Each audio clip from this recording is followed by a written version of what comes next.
UFC 314 is done and over, and I enjoyed it. Michael Chandler, you need to retire. Let's talk about it.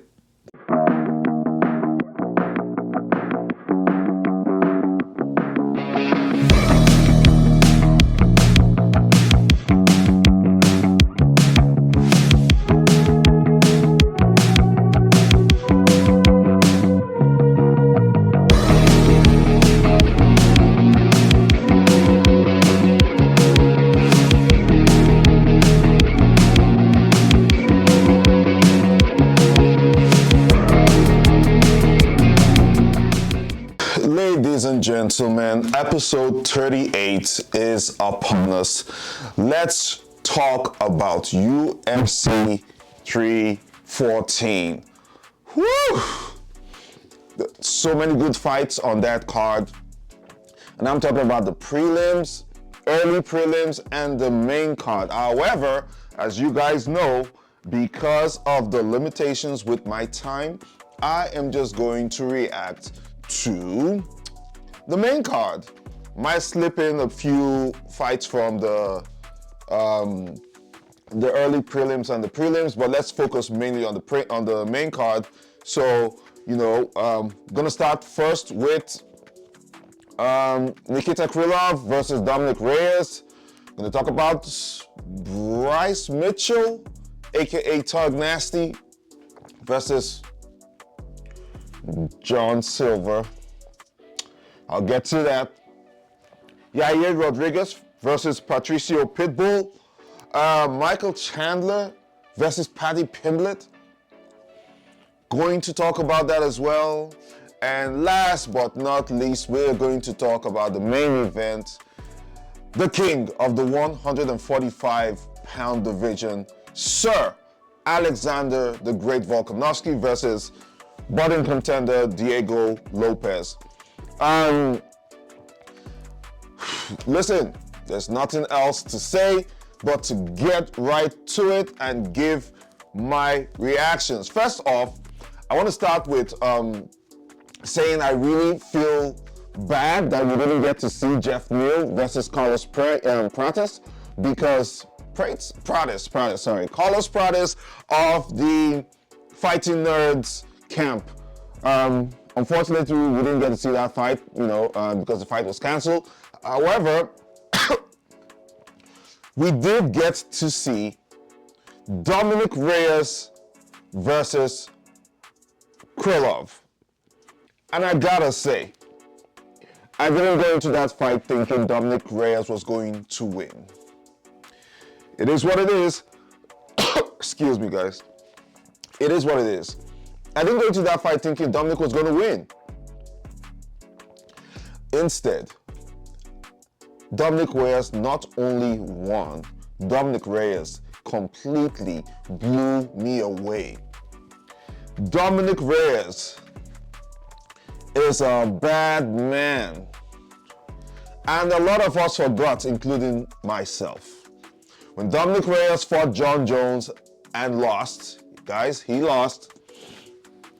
I know people are going to say, Dominick Reyes beat John Jones. Listen, let's not talk about what might have happened. Let's talk about what happened.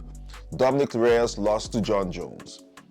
Then Dominick Reyes went further, lost to Yair Prochazka, and I think since after his loss to Yair Prochazka, it almost seemed like his career went on a downward spiral. And he was dealing with a lot of health issues as well. Guys, when Dominick Reyes at some point even became obsessed with the idea that he beat John Jones on the night they fought.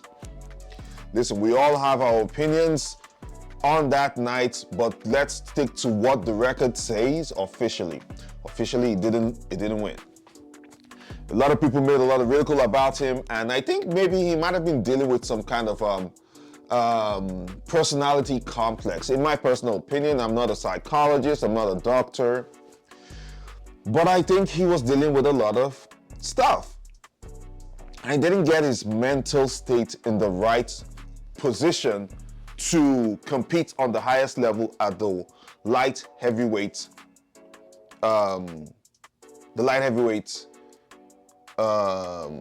why's my brain having a brain fog? The light heavyweight division. I'm sorry, guys. I'm sorry. Listen, I just woke up. I haven't had my coffee. Bear with me. This is the time to do this video. Trust me.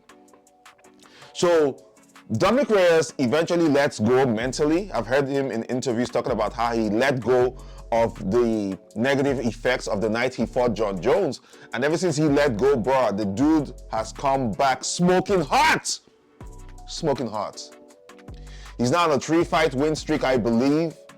But this last one, and I mean this last fight with Krylov, did anybody ever notice how Dominick Reyes, did anyone notice how, just a sec guys, okay, did anyone notice how Dominick Reyes executed that fight with Krylov? He finished the fight the same way he finished the fight with Chris Weidman. Retreating with a left cross. And when I tell you that was the most crisp, well, probably not the greatest, but it was crisp. Bruh, it was as good, and a lot of people have been comparing it with the same,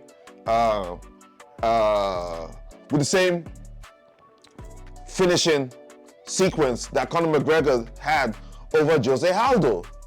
And I looked at the footage from both sides. It was the same. It was the same. It was a thing of beauty. Dominick Reyes is back. So happy for the dude, right? Now, will Dominick Reyes maintain this momentum and also hopefully, will he hopefully get to the light heavyweight championship? I don't know. I really do not know. Right now, it's Magomed Ankalaev holding that belt. There's Alex Pereira also up there, aka Portan. There is Yuri Prohaska. You've got Volkan Ozdemir. You've got Khalil Roundtree. A lot of guys in the light heavyweight division can lay claim to the next title shot. A lot of guys. I hope Dominick keeps this up, because if he does, I swear to God, Dominick Reyes he's 2 fights max from a title shot. If he wins the next one, doesn't matter how he wins it as far as I'm concerned. If he wins his next fight and he wins one more fight, after that, he may get a title shot. Most likely. And I think he deserves it. He hasn't had a title shot since the Jones fight. And it's not like the light heavyweight division has been on a tear. It's been dominated by Portan for the last 2 years. And nobody's been able to do anything except Big Ank. And Big Ank wants to have a rematch with Portan. Then there's Khalil Roundtree and Jamal Hill, which has been rebooked. I think it's to happen in Azerbaijan in summer of 2025. It was supposed to happen earlier than that, but it was cancelled due to an injury by Jamal Hill. But it'd be very interesting to see Dominick Reyes' projection in that direction right now. He's smoking hot. He's smoking hot. The athleticism came back. The athleticism that we know Dominick Reyes for came back, and it was on full display on the night of UFC 314. And for some reason, I noticed that Krylov was a little bit more overextended than he typically does. Krylov is usually more, in my personal opinion, he's more measured when he fights. But I think maybe he might have gone in there underestimating Dominick Reyes, and he was probably looking for a highlight reel. I really think so. And I might be wrong, but that's what I think. And I think that really cost him, because he made a lounge in. Dominick Reyes steps back, sees that chin, positions that left cross perfectly. Completely decimated the chin of Krylov. Krylov goes to the ground. Dominick goes for a ground and pound before the ref jumps in. And it happened in the first round. That's a first round KO. I think it was 2 minutes, 2 minutes, 24 seconds thereabout of the first round. When I tell you I was so happy, did I say I was happy? I said I was happy? Okay, all right, good. I was happy for Dominick Reyes. Moving on to the next one.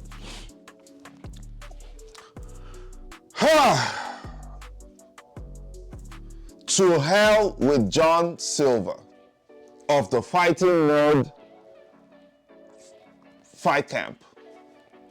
I repeat, to hell with John Silva of the Fighting Nerds Fight Camp.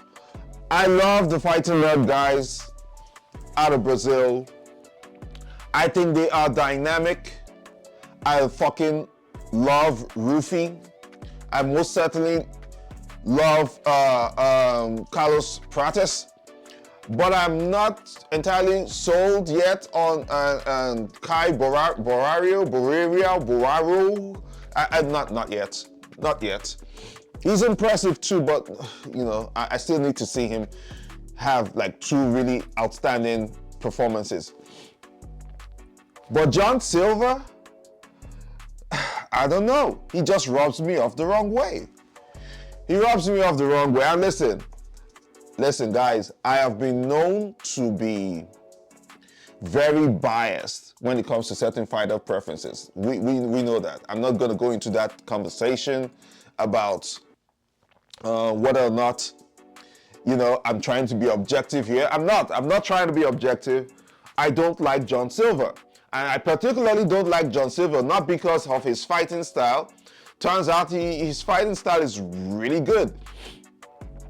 But I don't like him because he took it upon himself to be unnecessarily antagonistic towards Bryce Mitchell because it seemed cool to do so, in my personal opinion. Now, listen. What Bryce Mitchell said about the whole, you know, you guys know what happened, right? With Bryce Mitchell and some comments he's made in the last few months about the Holocaust and the backlash that Bryce Mitchell has gotten since then. He suddenly just turned to the enemy of state. Bryce Mitchell is so unpopular with the crowd. I don't know why. Doesn't this man have freedom of speech? He does, right? Does he say some cuckoo crazy stuff? Yes, he does. Does he say the earth is flat? Yes, he does. Does he say Elon Musk is the devil? Yes, he does. Does he love, you know, the president? Yes, he does. But he does, there are some stuff going on in his personal life that I think he really needs to step back and really analyze and get himself in the right mental space. However, I don't hate Bryce Mitchell. I don't dislike Bryce Mitchell. Do I agree with all the statements he makes? No, I do not agree with all the statements he makes. But I'm not going to antagonize Bryce Mitchell unnecessarily. I just won't do it. So I don't know why John Silva took it upon himself. Bro, you're not even from the Middle East. Bro, you're not from that side. You're from Brazil. Why are you taking this so personal, and why did he feel the need to do that? Anyway, listen, I saw the UFC 314 press conference. I didn't like the whole energy between John Silva and Bryce Mitchell. I completely hated it a month ago, and I hated it a week ago. So going into that fight, I was with Bryce Mitchell. I even had a tweet out. I said, I'm with Bryce Mitchell, F John Silva. Unfortunately, it didn't go my way because in round 2, John Silva went in there and completely decimated Bryce Mitchell with a ninja choke. Now, I noticed in the fight, Bryce seemed very, very scared, and rightfully so, because John John Silva, dude was, he looked very, very dangerous. I'm not even gonna lie.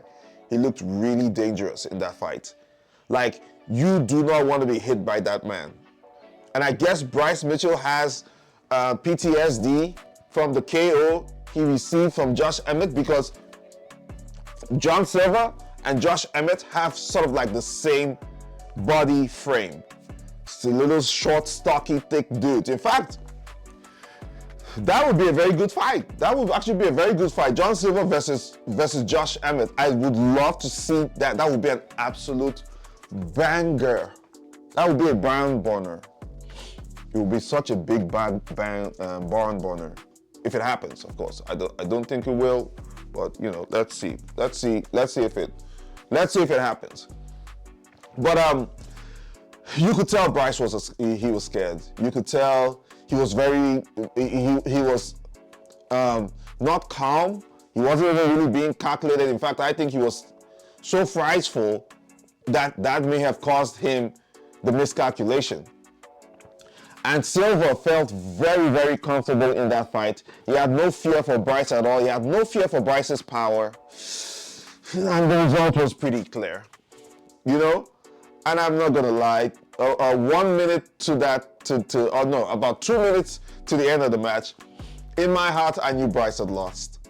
I knew it. I knew it was a matter of time. It was a matter of time. Silva got in there, got that choke. Like, Silva was so comfortable, extremely comfortable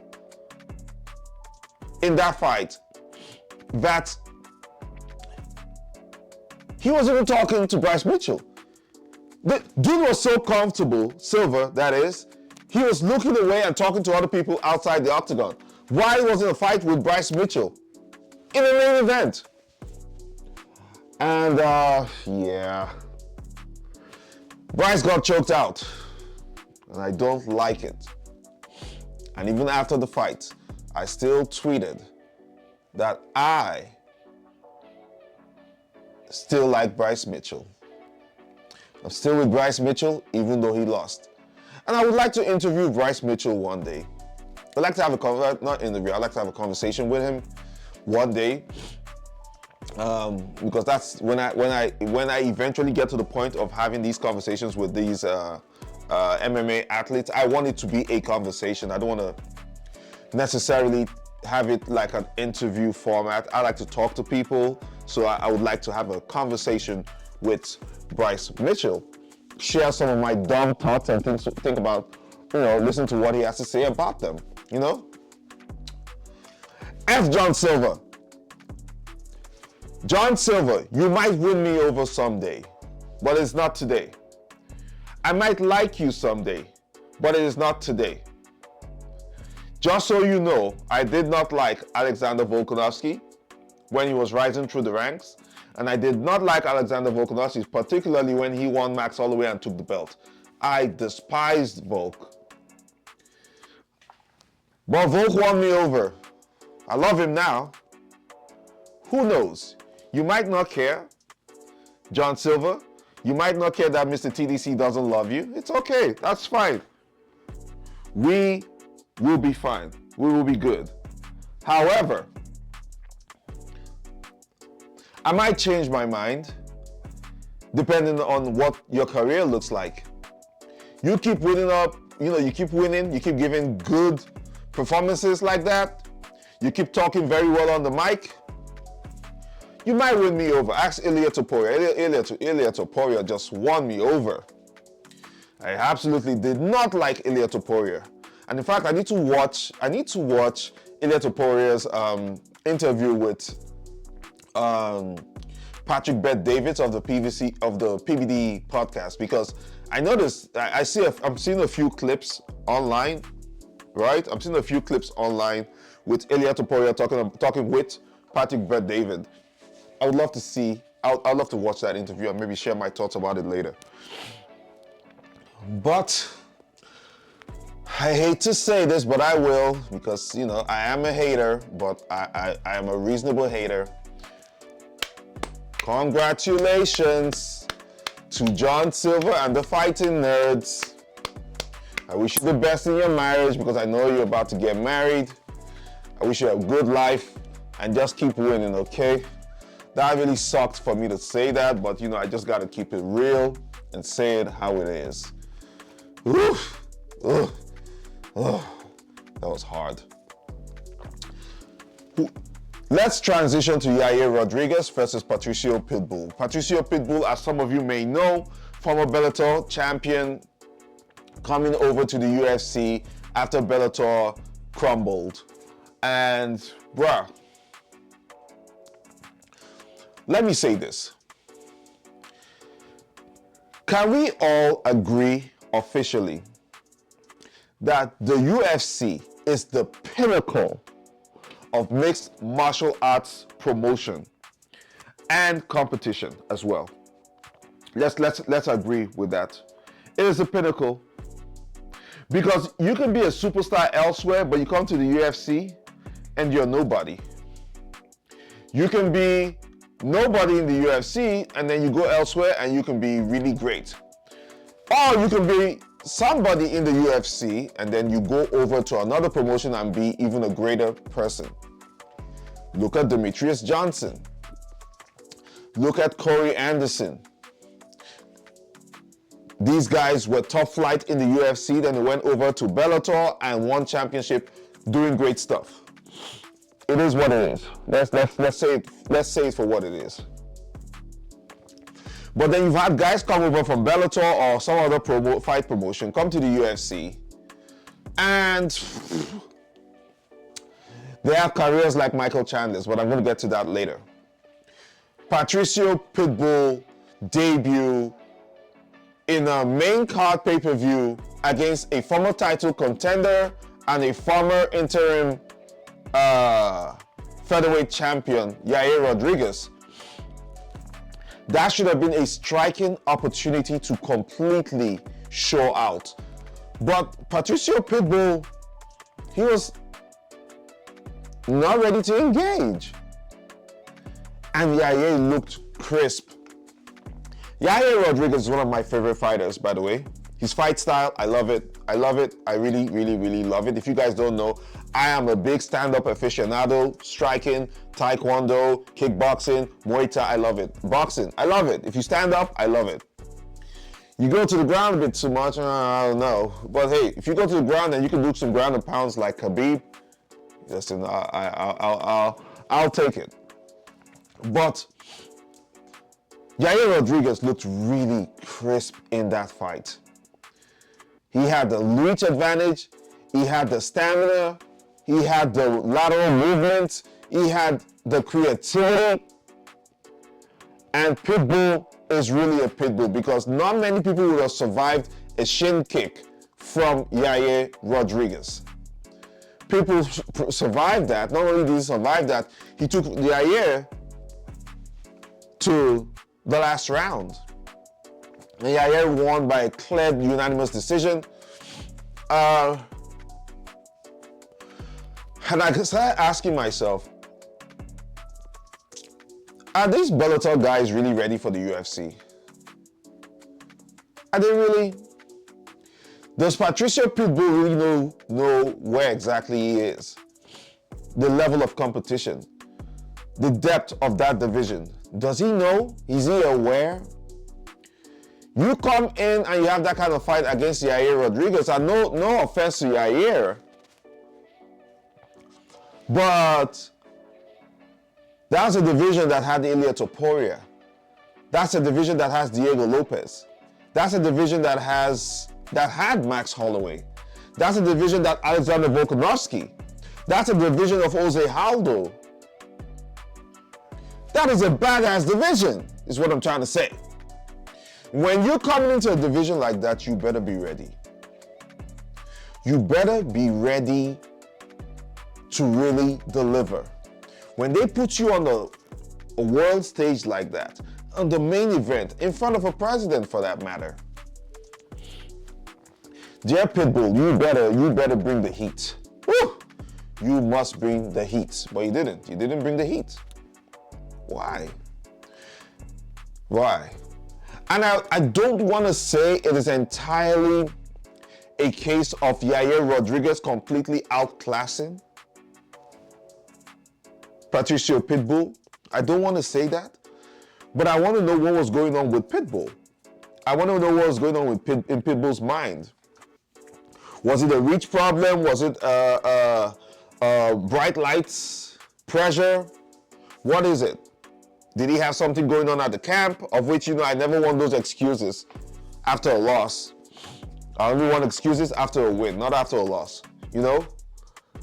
So I don't know. I'm happy for Yair. He says he might fight for the title next. Who knows? He's right up there. However, there's that beef in the background with him, Yair Rodgriguez, and Diego Lopes. I don't know what that's about, right? I saw them going at it at the press conference. They were speaking in Spanish. My little Spanish understanding, something about Yair Rodgriguez was accusing Diego Lopes and Diego's team of jumping, more or less, one of the friends for Yair Rodgriguez. And I don't know who that is. Marco. Who is Marco? I have no idea who Marco is. I want to know who Marco is. I just have no idea who he is. But I noticed that. I noticed that whole beef was a thing. So I don't know. I want to see how that plays out. I want to see how that plays out.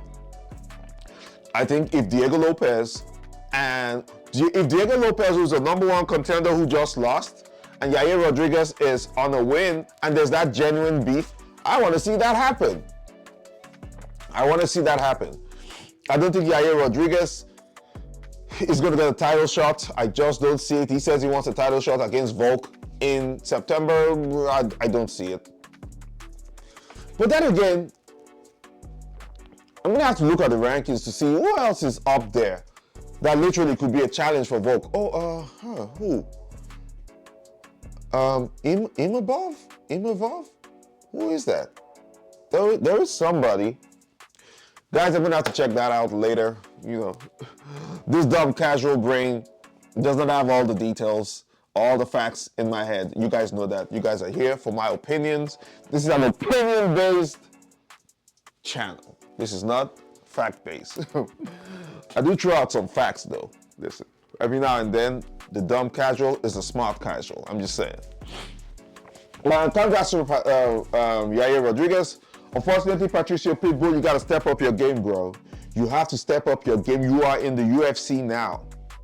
There is nowhere like the UFC. This is the pinnacle. This is the top of the mountain. And you got to eat. You've got to eat aggressively to get to the top and stay at the top. I'm just saying. Transition. Michael Chandler should retire. Do I need to say this again? Michael Chandler should retire. Do I need to say that Michael Chandler should retire? It's a wrap. Now, granted, it's not my place to tell fighters how to go about their business. It's not my place. I really think if you have that fire in you, keep going. But at some point, you got to be able to realize the little intricate details. You know what I'm saying? Those little intricate details. Michael Chandler, bro, you've been in the UFC. You came in there gun smoking. You went up against Dan Hooker. You knocked him out in the first round. I'm not taking anything away from you, but Dan Hooker has given us better performances in the past. I don't know what version of Dan Hooker showed up on the day that you fought him. You beat Dan Hooker. You went on to fight Charles Oliveira and you lost. You went on to fight Justin Gaethje and you lost. You went on to fight Dustin Poirier and you lost. You went on to fight Tony Ferguson, who's on a 58,000 fight losing streak, and you won. You've gone now to fight PAddy the Baddy Pimblett. And not only did you lose, you lost it in the worst possible way. Never have I seen such a beatdown in the co-main event from an up-and-comer, a newcomer to a veteran. This is the biggest newcomer fights veteran beatdown that I've ever seen. And why do you always throw caution to the wind? It makes for an exciting fight, don't get me wrong. I love it. But at some point, you can't do it all the time. It's going to cost you your career. Just like waiting to fight Conor McGregor costs you your career. Conor McGregor, see you at the top. That costs you your career. Conor McGregor, I only got one thing on my mind. That costs you your career. Conor McGregor, put a camp together. Bro, let it go. You're rich. So it's not about the money. And if you had fought in the 2 years that you were on the sideline waiting for Conor McGregor, you would have had a better UFC record by now. You'd have had more money in the bank. But everybody sort of thinks now that Michael Chandler is a joke. And I don't want to say that Paddy Pimblett is less than, but Paddy has really evolved in each fight. So Paddy is good competition. But you should have been able to go through Paddy Pimblett. In fact, Derek Bronson said in his on his Twitter, he said he lost Paddy Pimblett. I think it was Derek Bronson. Said he loved Paddy Pimblett. I'm gonna go on my X feed, guys. Just give me a second. I remember Derek Bronson said he lost Paddy Pimblett, but he doesn't see any way in hell that Paddy Pimblett was going to win Michael Chandler. I'm just gonna need to go back down on my feed. Let's see. Yes, it was Derek Bronson. Derek Bronson said, I like Paddy, but I don't see him beating Michael Chandler tonight. And I said, we'll see. Because I sort of knew that, Paddy Pimblett was probably gonna do it. And Paddy Pimblett did it. Paddy Pimblett completely decimated Michael Chandler. Paddy Pimblett made it look easy. Paddy Pimblett was scratchless. Dude was scratchless. He had no scratches on his face while he did it. Guys, what are we talking about? What are we talking about? When I say Michael Chandler needs to retire, I'm saying this based on not the fact that he gives exciting fights, but you gotta at some point consider your legacy, bro. You have to. I don't think Michael Chandler has 2 more fights in him. 2 more, no, I repeat that. I'll rephrase that. Michael Chandler has more than 2 more fights in him, but Michael Chandler does not have more than 2 more W's in him. In my personal opinion, it's up to him to prove me wrong. And I'm a Chandler fan, if I'm being honest. I just hate the fact that he wasted so much time being obsessed about Conor McGregor. I don't like it. I've talked so many times. I've trashed Chandler so many times on this channel, and I sort of feel bad, but it is what it is. Michael Chandler wasted too much time focusing on Conor McGregor when he should have been focusing on riding, getting the best fights to put him in the best position to get a title shot in that division. I feel bad. I feel very bad for Michael Chandler. I don't know that he's going to make it happen. This dream to become a champion, I don't know that it's going to happen. It is what it is. It is what it is. I can sit in my chair, in my crown, I can sit in my crown and talk smack all day, and Michael Chandler can disagree with me all day as long as he wants. But the performances are speaking. So far, the performances do not indicate that what I'm saying is the contrary. In fact, it indicates that what I'm saying is right, and what Michael Chandler has been saying for the last 3 years, it's not going to happen. If it's not going to happen, are you going to risk your career and your legacy? You're going to retire, move with a wife, be an analyst or something? He's good on the mic. In fact, there's an argument out there on the internet that Michael Chandler gets all these fights because of the way he speaks. So if he's good on the mic, his talent may lie in something else rather than fighting. I'm just saying. I don't want to spend too much time on this, but listen, congrats to Paddy the Baddy. Who's next for Paddy? Who do you guys think is next for Paddy? Paddy the Baddy is one fight away from a title shot. I said it. Paddy the Baddy is one fight away from a title shot, but it gets deeper now. You're in the top 5, Paddy, of the lightweight division. The names you call out. Call out Dustin Poirier, the Diamond. Call out Justin Gaethje, who I think should fight for the belt. You know, you didn't call out Islam, if I recall. You called out Charles Oliveira, former champion. These guys have all held medal. They've paid their dues. Be careful what you wish for. Be careful what you wish for. And I wish you the best. I'd like to see that Scouser chin get tested. And the guys you're calling out are well and capable to test it. I don't know if Paddy Pimblett is going to get Charles Oliveira, because I truly believe the UFC may be positioning Charles Oliveira for potentially Ilia Topuria. But if Ilia doesn't get Charles Oliveira, I think Paddy Pimblett might get Charles Oliveira, or Paddy Pimblett might get Arman Tsarukyan. There's Dustin Poirier.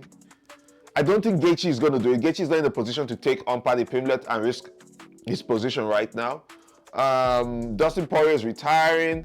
Doesn't care about getting the belt again, but he might get a novelty fight, so that might be a good one. Arman Tsarukyan, former title contender, is looking for someone to fight one more time to get the title shot as well. There are people,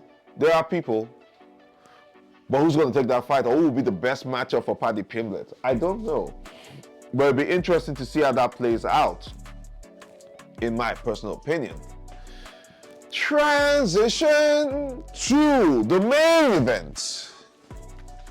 Alexander the Greatest, not the Great, Alexander the Greatest Volkanovski versus Diego, upcoming contender. Guys, I remember back in the day when I never used to like this dude called Alexander Volkanovski.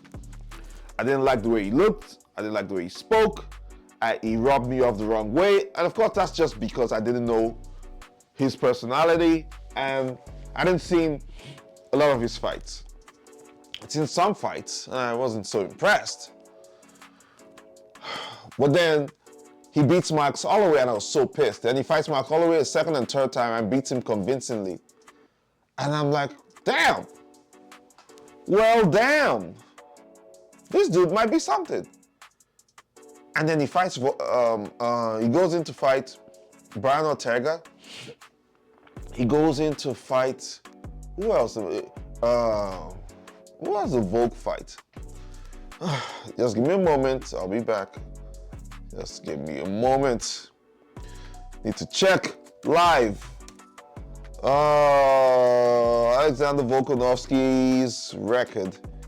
The Volk, my man.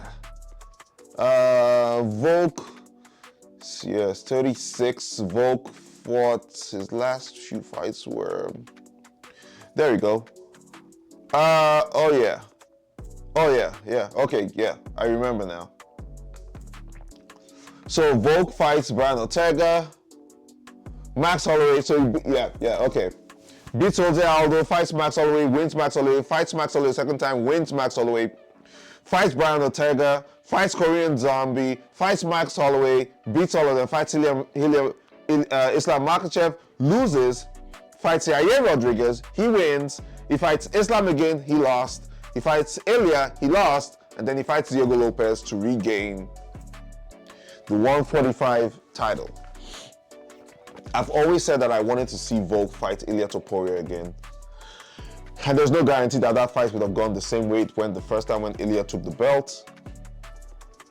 But it would have been a good fight to watch again. But with Ilya vacating the 145 belt and he moved up to the lightweight division, I was a bit disappointed.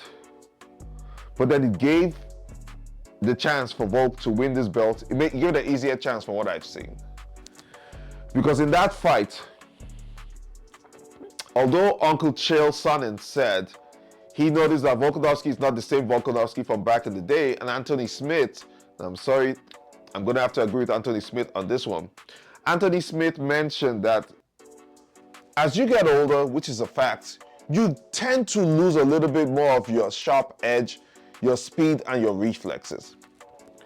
And after getting 2 back-to-back KOs and getting older, it's not impossible, it's not far-fetched for Volk to be that way. Volk being 34, listen, you train as hard as these guys train. When you're 36 and you're 34, there's a big difference. It's a massive difference, Uncle Chael. And you should know this, Uncle Chael. Chael Sonnen should know this. Should know this. I would jump on Chael's opinion 99 out of 100 times, but on this particular occasion, I would jump on Anthony Smith's position. And I agreed with Anthony. And I think Chael agreed with him too.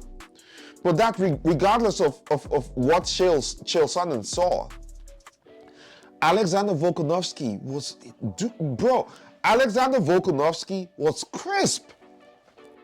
When the match started, I was watching, I was like, oh, Volk's reaction and his feints are super sharp. Could the old Volk be back? In my personal opinion, I saw vintage Alexander Volkanovski. Vintage Alex Volkanovski went in there, did his thing against Diego Lopes. Diego Lopes is a fantastic fighter. Can we agree on that? I expected Diego to come in there blazing through the first 2 rounds like Khamzat Chimaev does. But it turns out Diego's a bit more measured. However, that is playing right into Volkanovski's game. You cannot be more measured than Alexander Volkanovski or too measured. Sometimes make it a brawl because Volk is such a technical fighter. If you're really measured, he's going to outclass you, and I think that's exactly what happened. He just proved that there's levels to this game. He just completely outclassed Diego Lopes. Diego had nothing. Nothing. He had nothing. Exciting fighter and all, but he had nothing to neutralize Volk's activity. Hence the results. And once again, Alexander Volkanovski is the new champion. Quite frankly, in my personal opinion, I would like Alexander Volkanovski to fight 2 or 3 more times the most. Ideally, I would like Alexander Volkanovski to win the next 2 or 3 title fights, and I would like him to retire on top. It would be such a crowning achievement and a crowning story.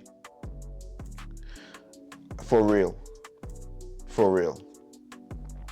Right? Diego needs to go back to the drawing board, needs to work on a few things. In fact, Diego, look, to hell with the drawing board. Diego, just go and fight Yair Rodgriguez. Tell the UFC that's the fight you want. You guys settle that score with Marco, whatever that is. The Marco score. Settle that immediately. You know? I would love to see it. You know what I'm saying? I would love to see it. Congratulations, Alexander Volkanovski. You have made me very proud. I knew you had it in you. And I knew that when you lost to Ilia Topuria and Islam Makhachev, that was no dent on your reputation and your skill set, because you lost to guys at the highest of the high level. I am proud of you. I want some more fights from you, 2, maybe 3 at the most. That's it. Call it a day in the career, and we keep it pushing. And then you can go and do a cooking show or Instagram skits, acting. You got the chops, Volk, and the sky is your limit. The sky is your limit. Big shout out to Uncle Dana and everybody who was in attendance at UFC 314. Big shout out to all the winners. I really, really appreciated these fights. I don't like John Silva, but he can win me over. Stay strong, Bryce Mitchell. Congratulations, Dominick Reyes. I'm so happy for you. And Mr. TDC, we'll call it a day on this one. Follow me on X at The Dumb Casual. Follow me on Instagram at The Dumb Casual. Follow me on TikTok at The Dumb Casual. And I will see you guys on the next one. If you've been here this long, I really appreciate and love you guys. Please like, share, subscribe, and hit the notification button to get my new videos or shorts. And for best of all, engage in the comment sections. You guys see that I always respond in the comment sections. Yeah, I'm not that big yet to not respond. TDC out. Peace.